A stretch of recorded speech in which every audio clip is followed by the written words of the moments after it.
Well, I hope that we are connected now with everybody. God must really have a tremendous word for us, and the enemy's not too excited about it with all these crazy interruptions that we were having. But you know what? Greater is He that's in us than he that's in the world. Amen? So I want to welcome all of you to this special day.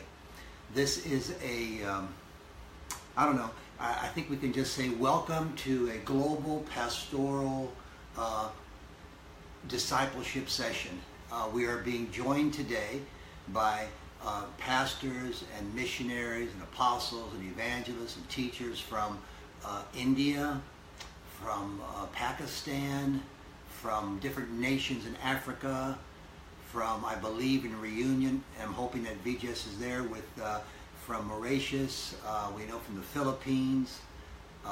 So it's an honor for me to have this opportunity to continue to pour into your lives with the gospel of Jesus Christ of Nazareth. Amen. So today, over the past week, God has placed it on my heart to share out of His Word in Christ.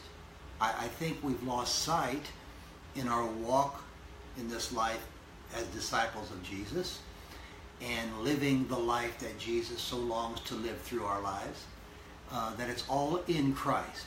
And so we're going to begin, I believe, a series. I don't know how many parts. We'll see as the Lord takes us over the next week or so.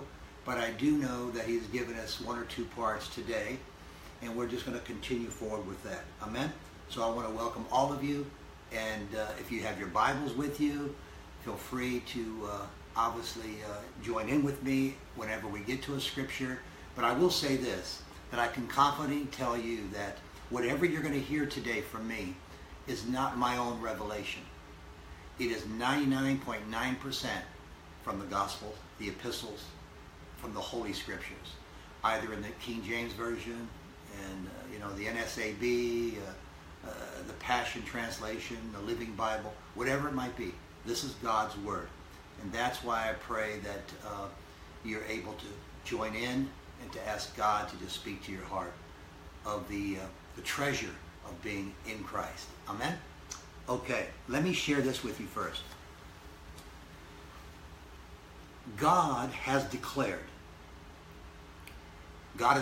to you and to me and to all who believe on the Lord Jesus Christ that He wants us to apprehend in our hearts that we have been declared innocent. God is saying, all of you who have been washed by the blood of my Son Jesus, all who call upon Him as Lord, all who believe upon Him, all who come to know the one true God and Jesus whom He sent, you have been declared innocent by our Father. And the Father has acquitted every one of you from the punishment that was due us. We've all been acquitted of the punishment that was due us. And God has given us a gift, hasn't He? We know in John 3:16, His Word says, "For God so loved the world that He gave His Son." God has given us a gift. The gift of His Son, Jesus Christ of Nazareth. And in Christ, in Jesus, in Christ, is love, is favor, is grace, divine love, divine favor, divine grace. And His love and His favor and His grace, by the power of the Holy Spirit, floods our souls. That's what His heart is. He wants to flood our souls with Himself. Because we are in Christ, we have His divine love, His divine power, and His divine grace. Now, God has made it very clear. The Scriptures have made it perfectly clear. Jesus Christ of Nazareth is the anointed one of God. Amen? And Jesus the Anointed One, has set us free from guilt. Please listen to me. You have been set free from guilt. You have been set free from punishment. You have been set free from the power of sin. I want to say that again. Jesus Christ, the Anointed One, the Anointed of God, he has set us free from all guilt, from all punishment, and all power of our sin. And we must know, you've got to know in your hearts today, you've got to ask the Holy Spirit to burn this in your hearts, to really just put it deep within you, that you were crucified in Christ. And because you are crucified in Christ, you know by faith that one day you will share in the fullness of his life. Amen? You will share, I will share in the fullness of the life that is in Christ. Jesus said, I am the way, I am the truth, and I am the life. I want to tell you the truth. Jesus Christ is the truth. And he has been raised. This is a truth.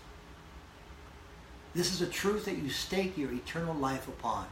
Jesus Christ has been raised from the dead to die no more. Amen? Jesus Christ has been raised from the dead to die no more. From the cross, nailed to that tree, he made it very clear. It is finished. All the work is completely complete, as Derek Prince wrote. It is perfectly perfect, which I believe is the Hebrew meaning of what he talks about when he said it was finished. It was finished. He has been raised from the dead to die no more, and it is finished. And Jesus' resurrection life has done away with death. Jesus' resurrection life has done away with the power of death over him. Death has no power over Jesus. It's finished. He's done away with it. The power of death is gone forever in Christ Jesus. Death has no hold on Jesus Christ of Nazareth. And you and I, who are in Christ, share in the fullness of that blessing. And because, never let us forget the blood of the cross, the blood of Jesus, precious blood. Because of the blood of his cross and our faith in him, Jesus, we have become, as it is said in the Greek, doulos. We are love slaves. We are loving servants of our God. And as God's loving servants, we are to live in a joyous freedom. You and I are to live in a freedom that it's a freedom from the power of sin. We have been set free. The chains have been broken. We are no longer slaves to sin. We are love servants of the Lord. And God has given us. See, when we believe upon Jesus, when we love Jesus, when we believe upon the Father, the Son, and the Holy Spirit, the Lord Jesus Christ is bestowing divine blessings, great divine blessings. And the greatest of all these divine blessings is not what you think. The great divine blessing of being in Christ is that he, by his Spirit, will bring us into a deeper experience of his holiness, a deeper experience that will one day result in eternal life in Christ. All of our being in Christ. The great blessing is that he takes us into this divine, deep union with himself.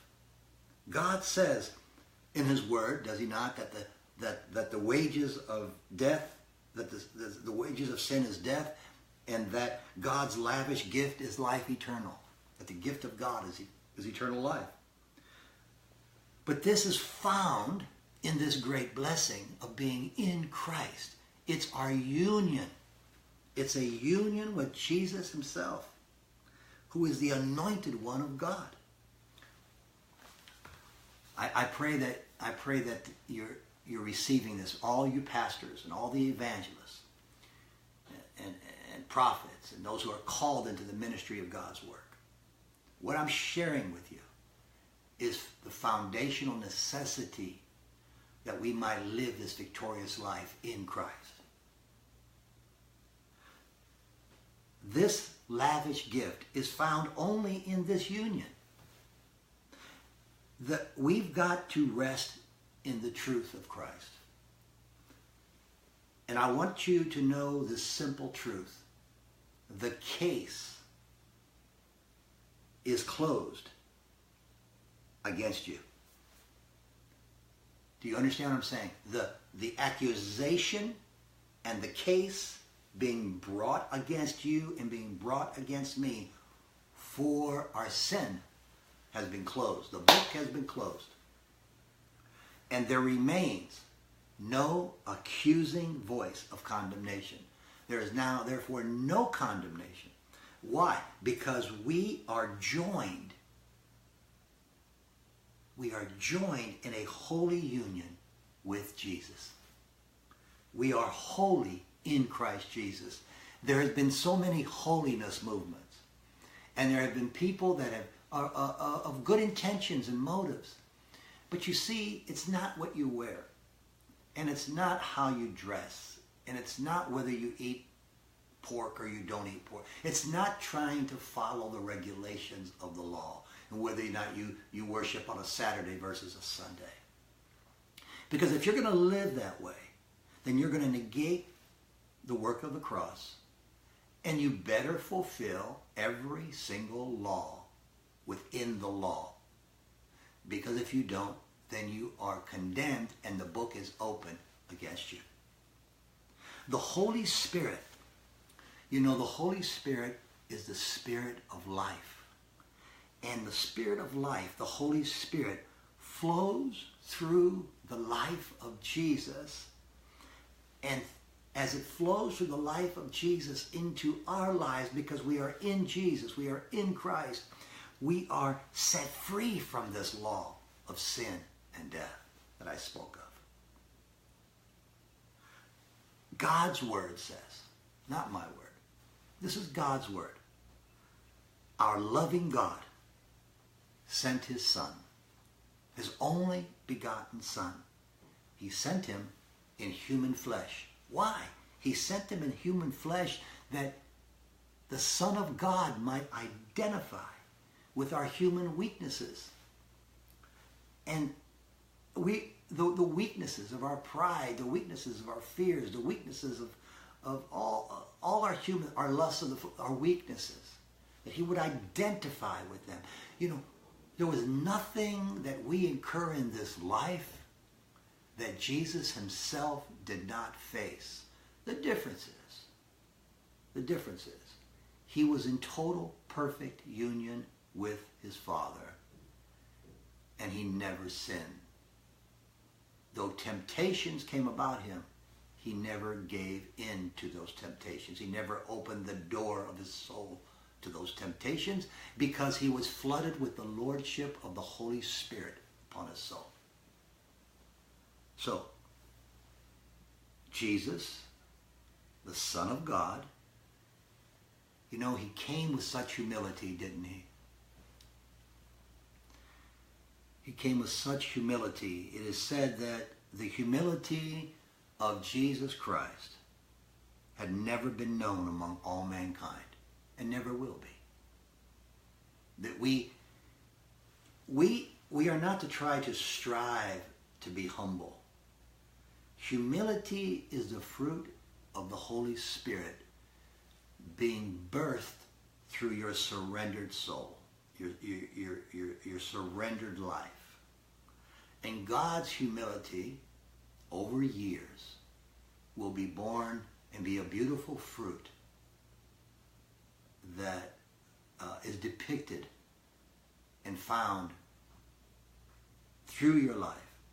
But it's the work and it's the fruit of the Holy Spirit.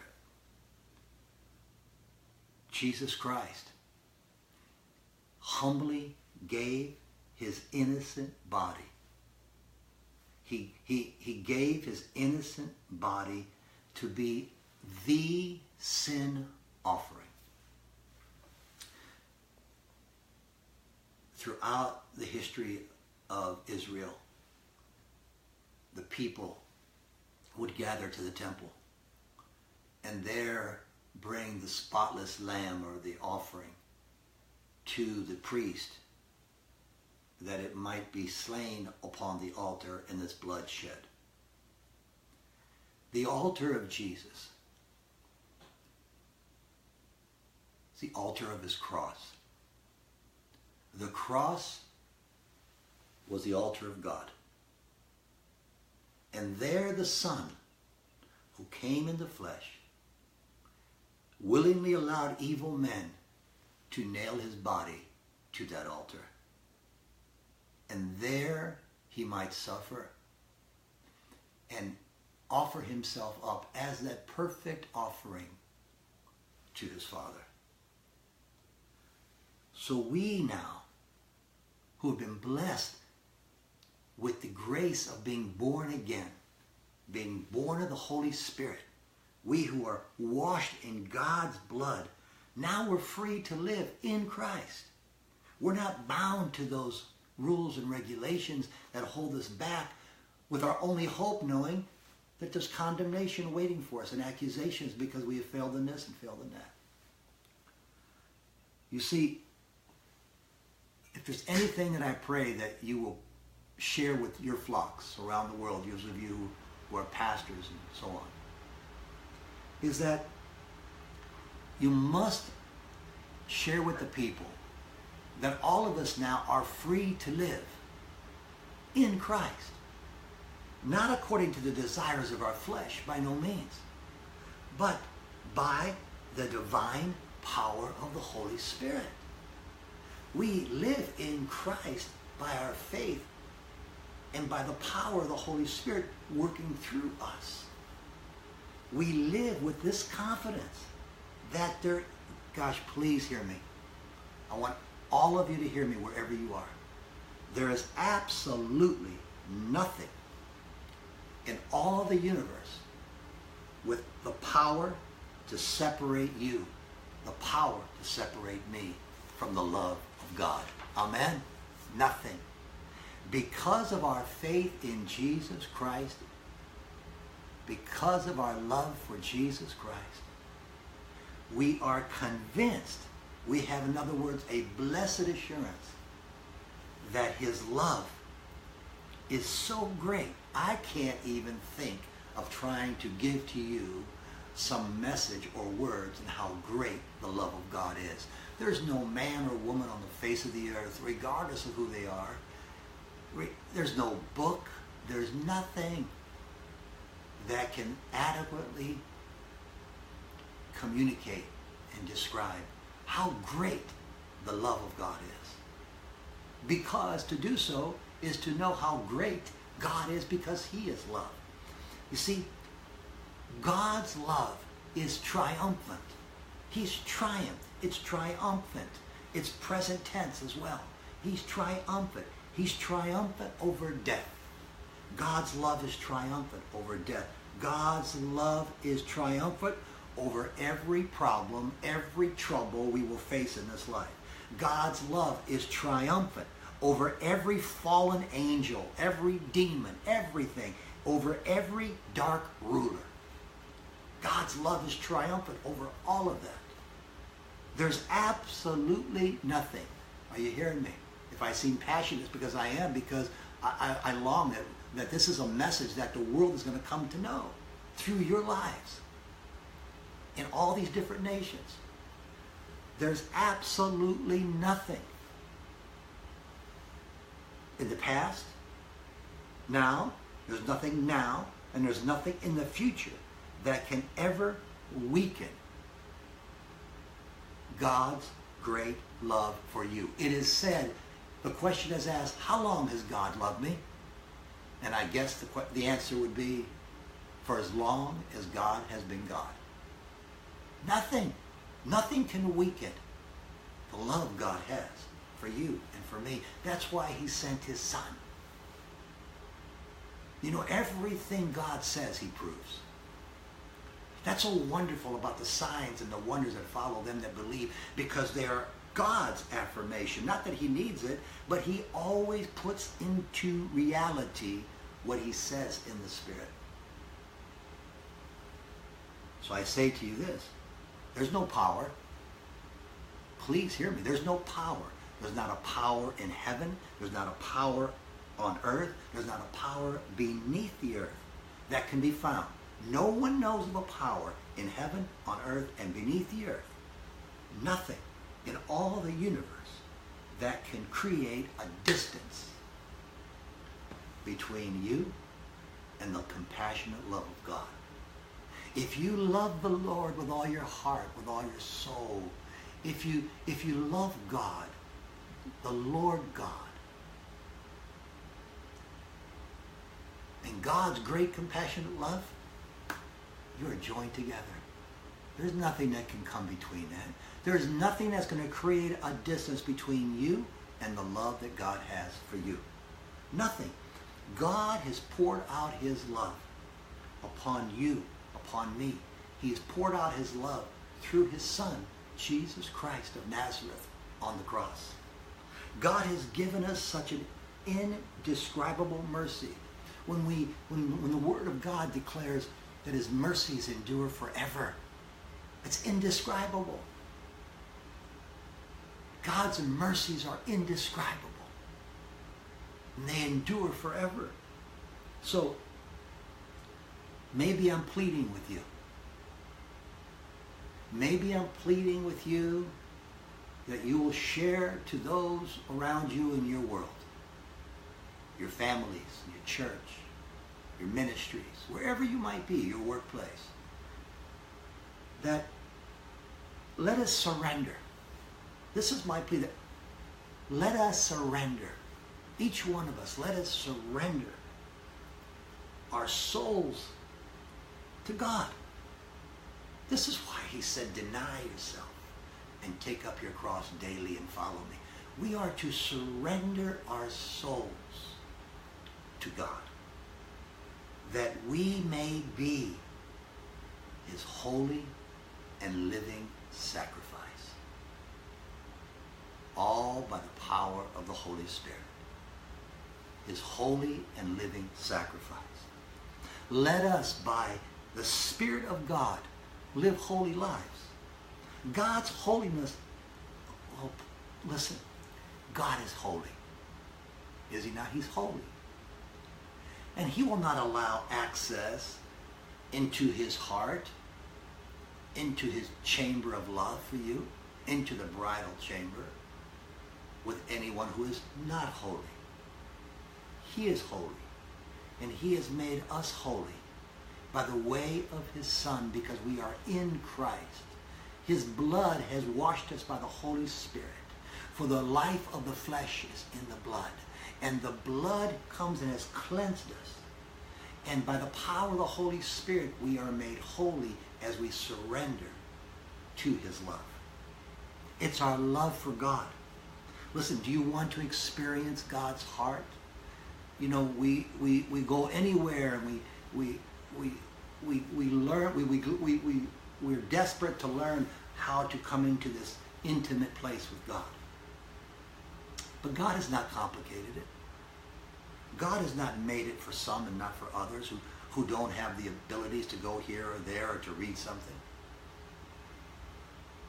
God says that we all may experience his love. It's our love for God. You see, when you love him and you live for him, this is true worship.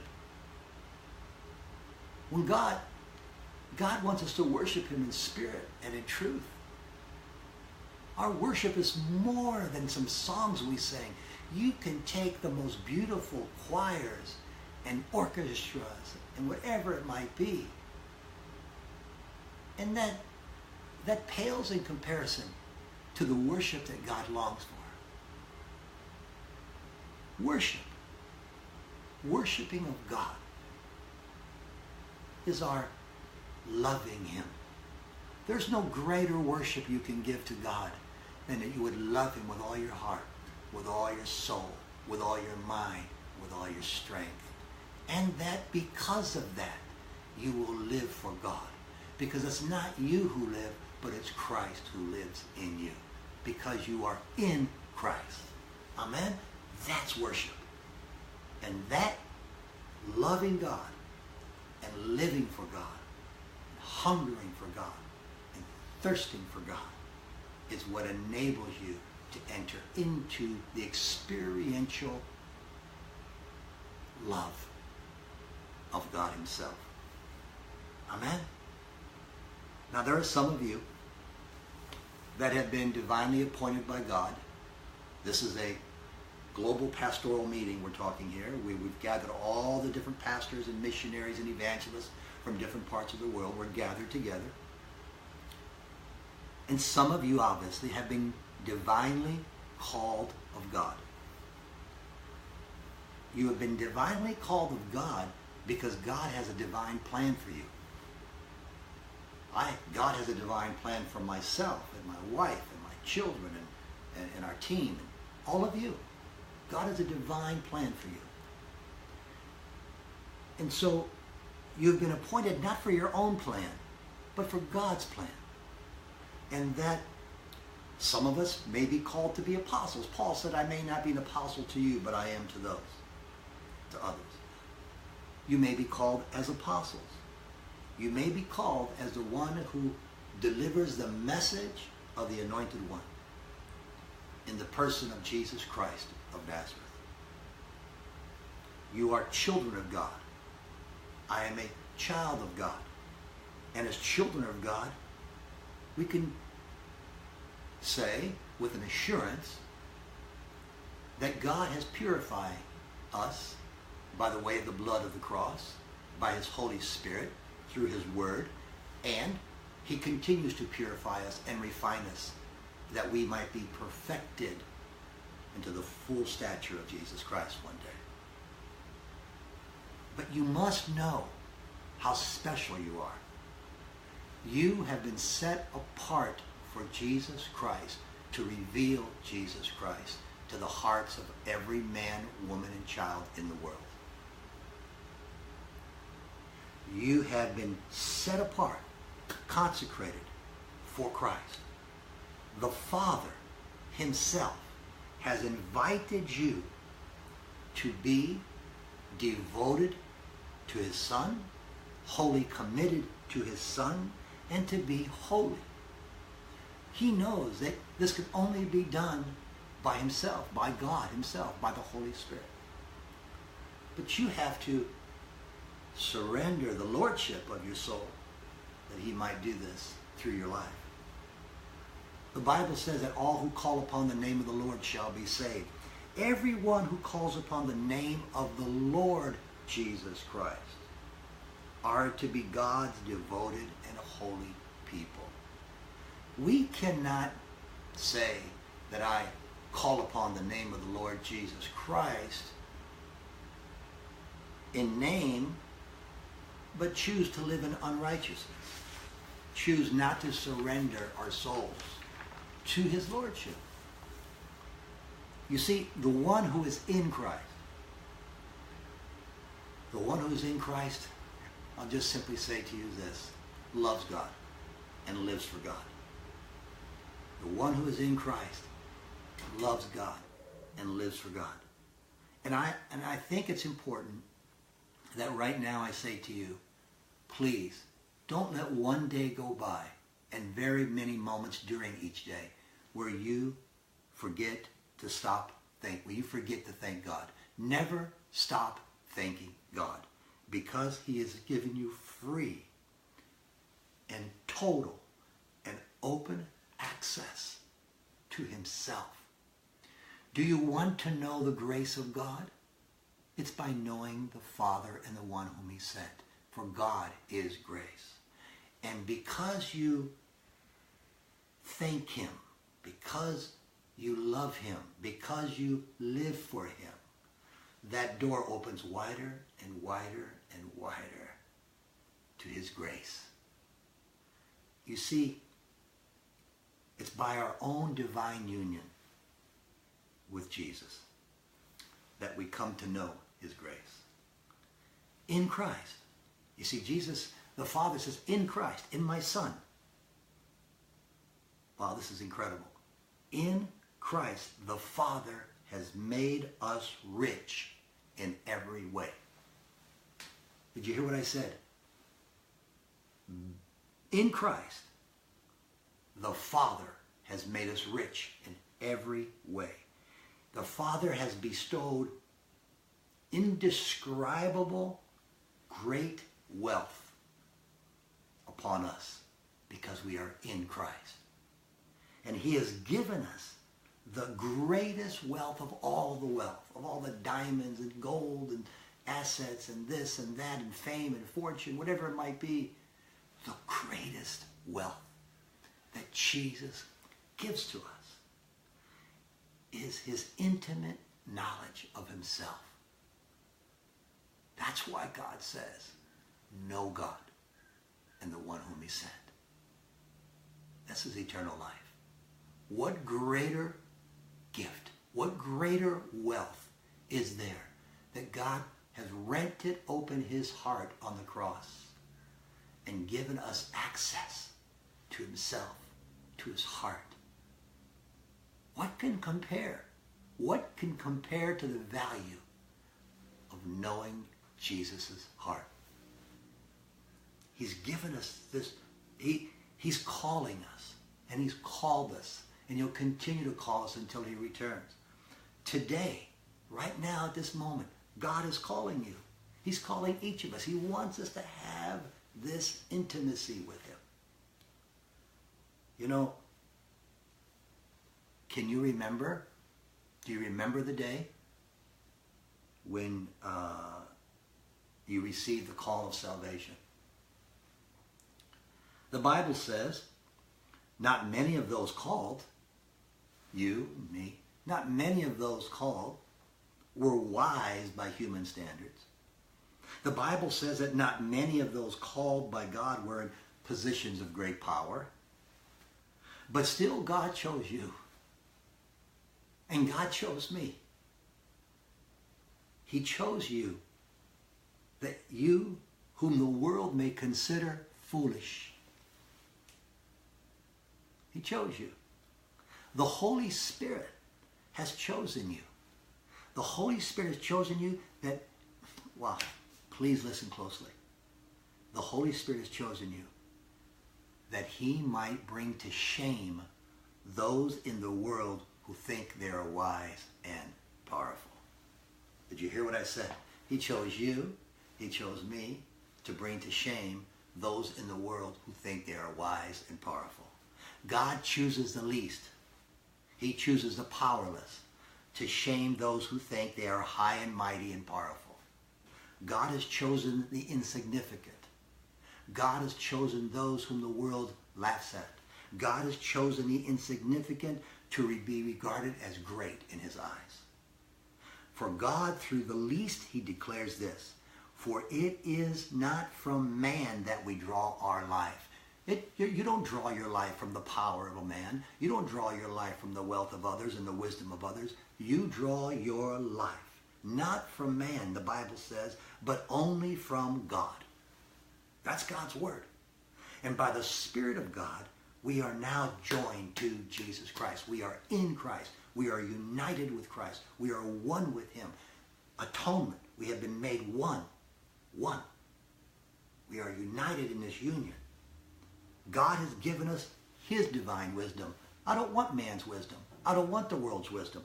I don't want the world's wealth. I want God's wealth. I want God's wisdom. I want God's power. Oh, I want power, but I want God's power, that it might be used to serve God. I don't want power just so I can have power and increase my stature among men. I want power that I may serve God. Be faithful to God. Please God. Walk with God. The Bible says that we may boast only in that what the Lord God has done. Let the world boast in what they do. It will all come to an end. But we boast. We boast in what God has done and what God does and what God will do. Amen? Because we are in Christ. So let us not go forth, pastors, evangelists, all of us. Let us listen. This is from the epistles themselves. Let us not go forth in eloquent speech, Paul said, trying to impress those to whom we proclaim the gospel of Jesus Christ too. Don't try to make yourself some celebrity through the eloquence of your speech or your mannerisms, whatever it might be, or what someone else does and doesn't. No. If you want to imitate someone, imitate Christ. Paul said, imitate me as I imitate Christ. Let us live and proclaim only one person, Jesus Christ of Nazareth. Jesus Christ. Do you want to know who I proclaim? Jesus Christ of Nazareth and him crucified. Jesus Christ and him crucified. For all that we have, everything I have nothing to boast in. Every good gift comes from the Father of heavenly lights. Everything we have is by God's grace. And the greatest treasure is his Son, Jesus.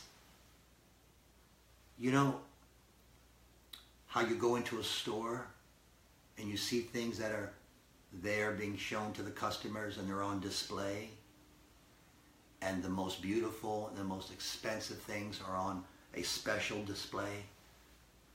We are to live our lives as though we are on display to the entire world. And yes, there will be times when we are to be fools for Jesus Christ, the word says. We are to be humiliated. We will know hunger. We will know thirsty. We will be thirsting. We will know mockery. We will know rejection. We will be outcast. We will be ridiculed. But God says,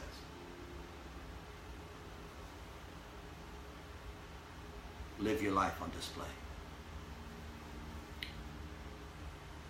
Let me live through you. You know, as I close this segment, this first part on In Christ, many of you, there are literally hundreds and hundreds of you in different nations that God has given us the opportunity to father in the faith. And I just want to share with you what God says about that. He says, let my words be of a true father in the Spirit. For we have not many fathers. Speaking of fathers in the faith. So let those that are sent by God as fathers in the faith give you the gospel of Jesus Christ. Why? Why? Because he says that you may be in union with his Son all the days of your lives.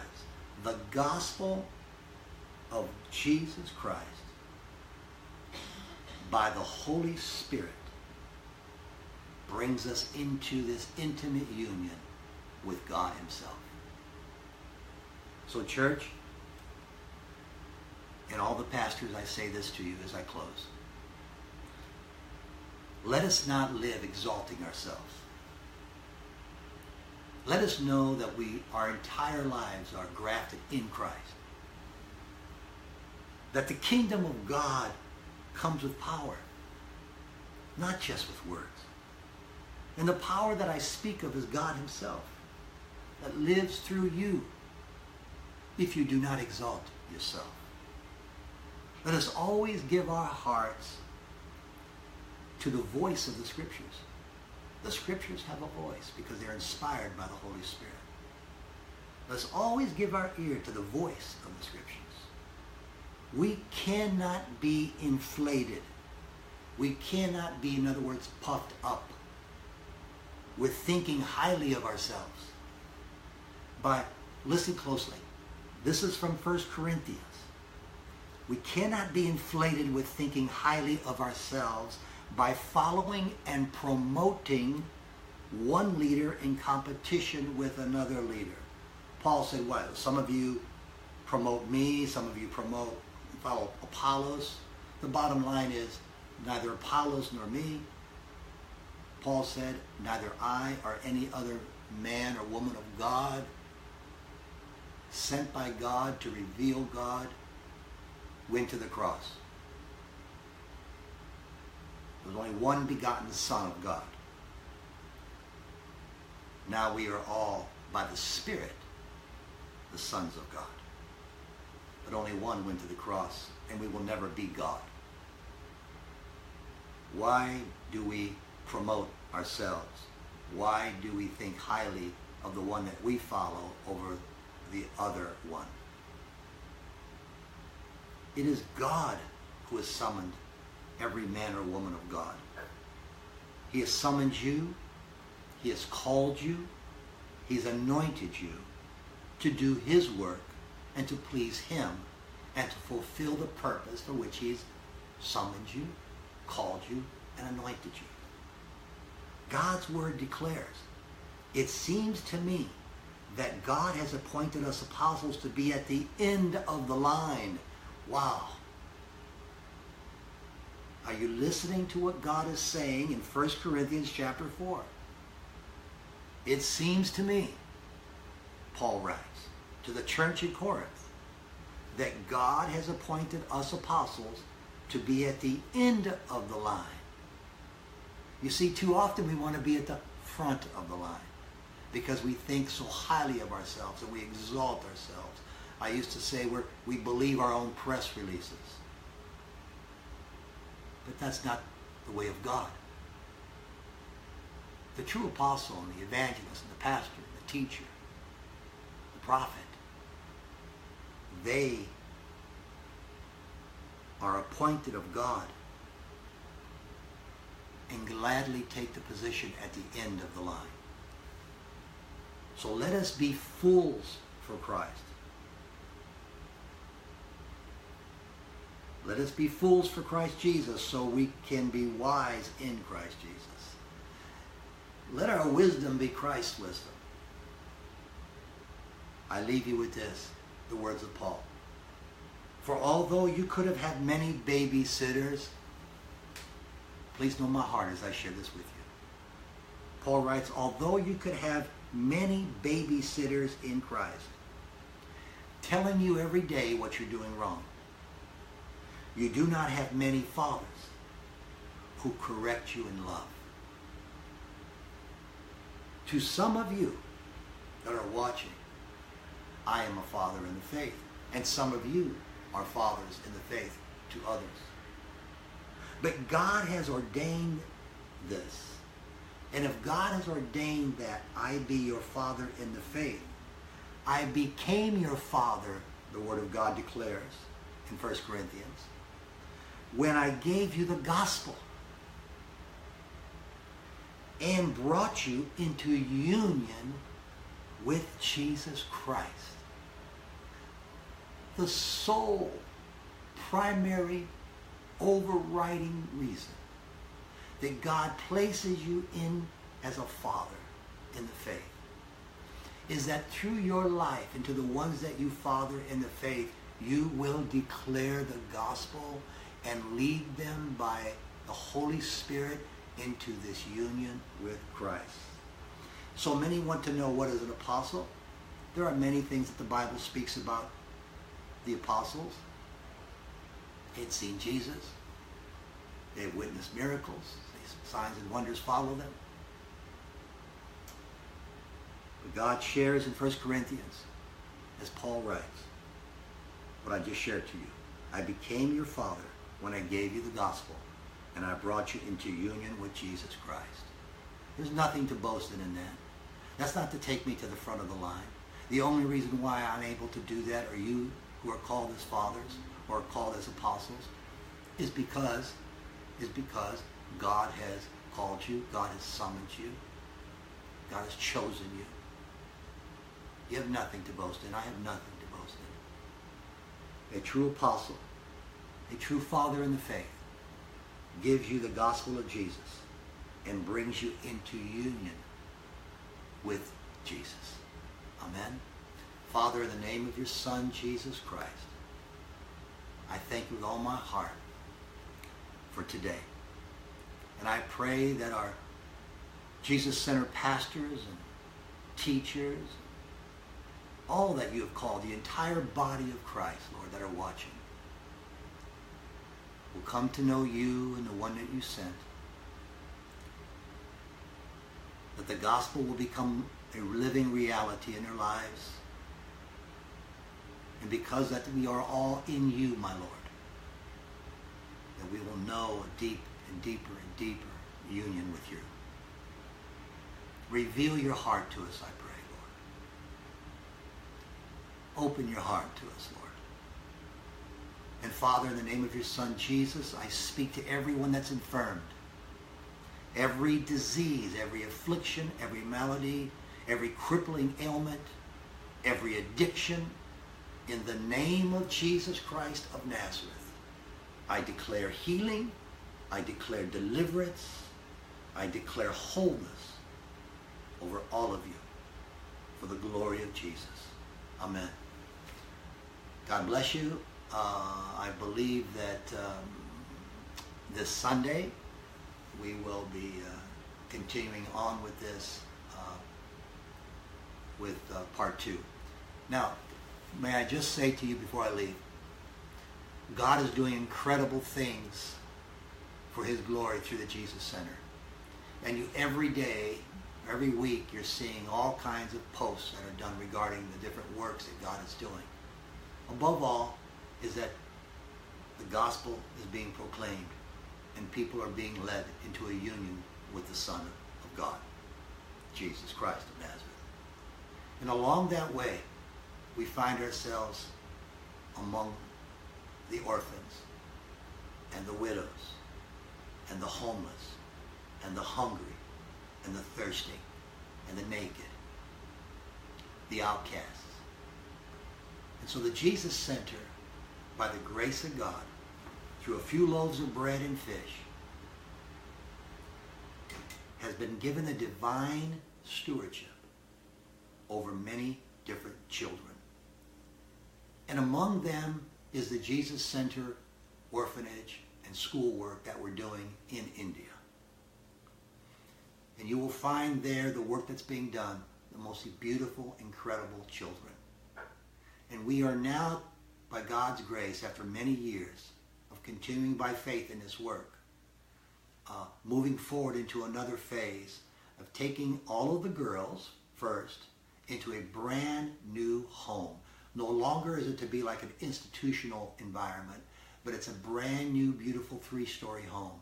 And there our girls will come to know, for the first time, even have access to a modern toilet. All of our girls have never used or even seen a modern toilet. But God is raising these children up, and they are being clothed and fed both the Word as well as in the natural. They're given nutrition. They're being raised in the ways of the Lord. They're the healthiest kids in the entire region. We need help. We need help in this transition. We need financial help to get these children into this new home within the next 30 to 45 days. We have to buy everything. The house is totally vacant, and they have nothing. Bedding, linens, towels, toiletries, refrigerators, ovens, washers, dryers, tables, chairs, couches. I can go on and on. You name it, whatever is in a home, we're giving these children the best. And we can't do it by ourselves. But we are all part of the body of Christ. These precious children belong to you, and they have a dream. You got a dream. And your children have dreams, and you do all you can to facilitate that, as we should. And our grandchildren, they have dreams. The fact that they don't have a mother and a father in the natural, we have become their mother and fathers. And they have a dream. And all I'm asking is that you will make their dream your dream. I've been saying this over and over and over again. And I guess Mother Teresa's heart has become the heart of my wife and myself. We'll never stop begging for God's children. I pray that we don't have to beg. God says his anointed will not beg for bread. These children have a great destiny. Doctors, lawyers, preachers, ministers, missionaries, the presidents of their nation, businessmen, businesswomen. I can go on and on. Why not? Why not? You can make a child's dream their dream. Go to JesusCenter.us, and there you'll find the donate link. It'll take you to a special page that has been designed for that. You can learn more about the work. And not only with that, we then have to, at the same time, continue to take care of all the boys and all the girls. And then we have, at the same time, we're transitioning the boys into a better surroundings within their facility. There's a lot of work to be done.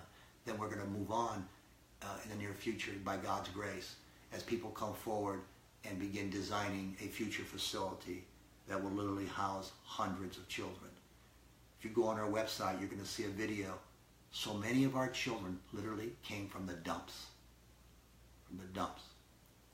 We'll look at it and see. It'll rip your heart out.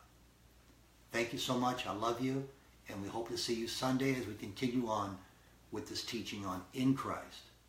By the way, that's JesusCenter.us. That's our website, JesusCenter.us. God bless you, and let us know what God has done in your life. Thank you so much. We love you. Bye-bye.